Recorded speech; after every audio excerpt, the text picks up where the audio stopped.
অবশেষে বাতিল হলো এমপিদের শুল্কমুক্ত গাড়ি আমদানির সুবিধা।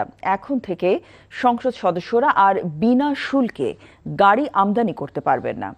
জাতীয় সংসদ অধিবেশনে আজ সদস্যদের কণ্ঠ ভোটে বিলটি পাশ হয়। এছাড়া ফায়ার সার্ভিস ও অ্যাম্বুলেন্স সহ জরুরি সেবাদানে নিয়োজিতদের জন্য জ্বালানি তেল বিক্রয়ে রেশনিং পদ্ধতি থাকবে না। সংসদে এমন কথা জানিয়েছেন প্রধানমন্ত্রী তারেক রহমান। আরও জানাচ্ছেন ওবায়দুল্লাহ মামুন। বাংলাদেশে এমপিদের বিনা শুল্কে গাড়ি আমদানির সুবিধা ও এর অপব্যবহার নিয়ে বিভিন্ন মহলে দীর্ঘদিন ধরেই সমালোচনা ছিল। অবশেষে ত্রয়োদশ জাতীয় সংসদের প্রতিনিধিত্বকারী দল বিএনপি সরকার সংসদ সদস্যদের বিনা শুল্কে গাড়ি আমদানির সুবিধা বাতিল করল। ফলে এখন থেকে এমপিদের সাধারণ নাগরিকদের মতোই শুল্ক দিয়ে গাড়ি আমদানি করতে হবে। সরকারি দলের পাশাপাশি বিরোধী দলের সদস্যরাও বিলটি পাশে সাধুবাদ জানান।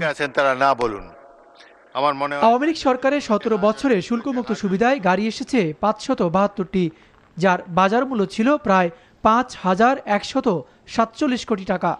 এছাড়া 2024 সালে সাবেক সংসদ সদস্যদের জন্য আরও 44টি বিলাসবহুল গাড়ি আনা হলেও শেষ পর্যন্ত তা খালাস করার সুযোগ পাননি তারা। বিশেষ করে জাপান ও সিঙ্গাপুর থেকে টয়োটা, ল্যান্ড ক্রুজার, জিপ ও প্রাডো ব্র্যান্ডের গাড়ি আনতেন আগের সংসদের এমপিরা।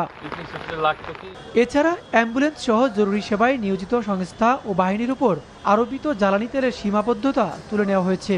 রোববার কুমিল্লা 6 আসনের এমপি মনিরুল হক চৌধুরীর এক প্রশ্নের জবাবে প্রধানমন্ত্রী একথা জানান।